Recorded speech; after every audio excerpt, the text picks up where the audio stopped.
নমস্কাৰ। অসম চৰকাৰৰ কৰ্মচাৰীলৈ এক গুৰুত্বপূৰ্ণ খবৰ। কৰ্মচাৰীলৈ আহিছে এক ভয়ংকৰ তথ্য।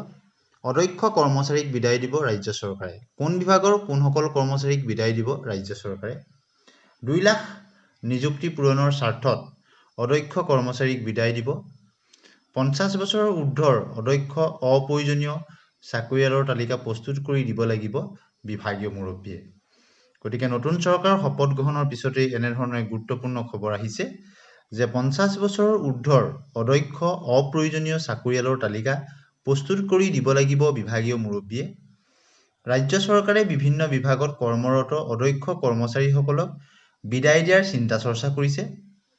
2 লাখ নিবনুৱা যুৱক যুৱতীক নতুনকৈ চৰকাৰী চাকৰি দিয়াৰ বাবেই ৰাজ্য চৰকাৰখনে অদক্ষ কৰ্মচাৰীসকলক VRS অৰ্থাৎ স্বেচ্ছামূলক অৱসৰ দিয়াৰ কথা ভাবিছে। দিছপুৰৰ এটা শীৰ্ষ সূত্ৰই এই কথা জানিবলৈ দি প্ৰকাশ কৰা মতে শীঘ্ৰেই প্ৰতিটো বিভাগতে থকা অদক্ষ আৰু অপ্ৰয়োজনীয় কৰ্মচাৰীৰ তালিকা প্ৰস্তুত কৰাৰ বাবে বিভাগৰ শীৰ্ষ বিষয়াসকলক নিৰ্দেশ প্ৰদান কৰা হৈছে। আৰু 50 ঊৰ্ধ্বৰ কৰ্মচাৰীসকল যিসকল অদক্ষ কৰ্মচাৰী তেওঁলোকক VRS দিয়া হ'ব। মন কৰিবলগীয়া কথা যে যোৱা 5 বছৰত ৰাজ্য চৰকাৰখনে নতুনকৈ প্ৰায় 1,70,000 নিবনুৱা যুৱক যুৱতীক চৰকাৰী চাকৰি প্ৰদান কৰিছে।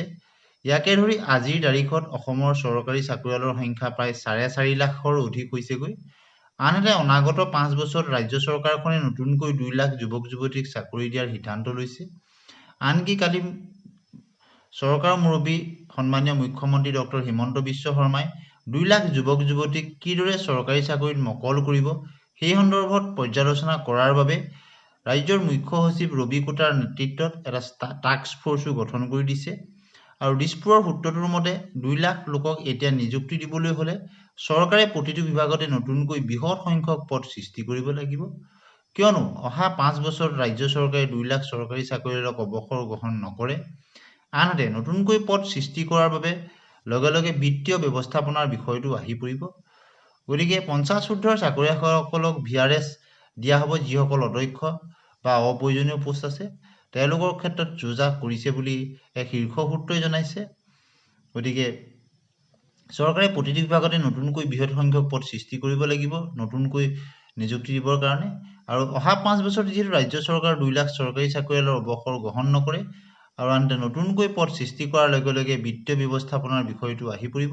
সেয়েহে ৰাজ্য চৰকাৰখনে 2 লাখ নিযুক্তি দিয়াৰ সমানে সমানে প্ৰতিটো বিভাগত থকা 50 বছৰৰ ঊৰ্ধ্বৰ অদক্ষ কৰ্মচাৰীসকলৰ তালিকা প্ৰস্তুত কৰি তেওঁলোকক VRS প্ৰদানৰ কাৰণে ব্যৱস্থা গ্ৰহণ কৰিব বুলি এক শীৰ্ষ সূত্ৰই জানিবলৈ দিছে। অৱশ্যে এতিয়াও তেনেধৰণৰ কোনো বিভাগীয় নিৰ্দেশনা এতিয়ালৈকে অহা নাই। এক অসমৰ্থিত সূত্ৰতে এইবিলাক কথা প্ৰকাশ পাইছে। গতিকে ৰাজ্য চৰকাৰখনে 2 লাখ নিযুক্তি দিয়াৰ স্বাৰ্থত এনেধৰণৰ কাৰ্য কৰিলেও একো আচৰিত হ'বলগীয়া নাথাকে। গতিকে উক্ত তালিকাৰ পৰাই এতিয়া অদক্ষ আৰু অপ্ৰয়োজনীয় কৰ্মচাৰী চিনাক্ত কৰাৰ কাম আৰম্ভ কৰি VRS দিব যাতে 2 লাখ নিযুক্তিৰ প্ৰতিশ্ৰুতি পূৰণ কৰিব পাৰে। মন কৰিবলগীয়া যে ৰাজ্য চৰকাৰখনে নতুন নিযুক্তি দি থকাৰ ফলত প্ৰতি বছৰে কৰ্মচাৰীৰ বেতন আৰু পেঞ্চনৰ নামত ব্যয় হোৱা ধনৰ পৰিমাণে বৃদ্ধি পাবলৈ ধৰিছে। তথ্য অনুসৰি হিমন্ত বিশ্ব শৰ্মাই প্ৰথমবাৰৰ বাবে মুখ্যমন্ত্ৰী হিচাপে দায়িত্ব গ্ৰহণ কৰাৰ পাছত 2021-22 বিত্তীয় বৰ্ষত কৰ্মচাৰীৰ বেতনৰ বাবে 26,560 কোটি টকা আৰু পেঞ্চনৰ নামত 17,224 কোটি টকা ব্যয় হৈছিল। কিন্তু 2024-25 বিত্তীয় বৰ্ষত কৰ্মচাৰীৰ বেতনৰ 31,022 কোটি টকা আৰু পেঞ্চনৰ ব্যয়ৰ বাবে পৰিমাণ 18,769 কোটি টকালৈ বৃদ্ধি পায়। এনে পৰিস্থিতিত যদি এতিয়া নতুনকৈ আৰু 2 লাখ লোকক নিযুক্তি দিয়াৰ লগতে অষ্টম বিত্ত আয়োগৰ পৰামৰ্শ কাৰ্যকৰী কৰা হয় তেনেহ'লে কৰ্মচাৰীৰ বেতন আৰু পেঞ্চনৰ নামত প্ৰদান কৰা ধনৰ পৰিমাণ বহু পৰিমাণে বৃদ্ধি পাব। সেয়েহে ৰাজ্য চৰকাৰখনে বয়সীয়াল আৰু অদক্ষ কৰ্মচাৰীক VRS দি কিছু পৰিমাণে হ'লেও সকাহ লোৱাৰ চিন্তা চৰ্চা কৰিছে।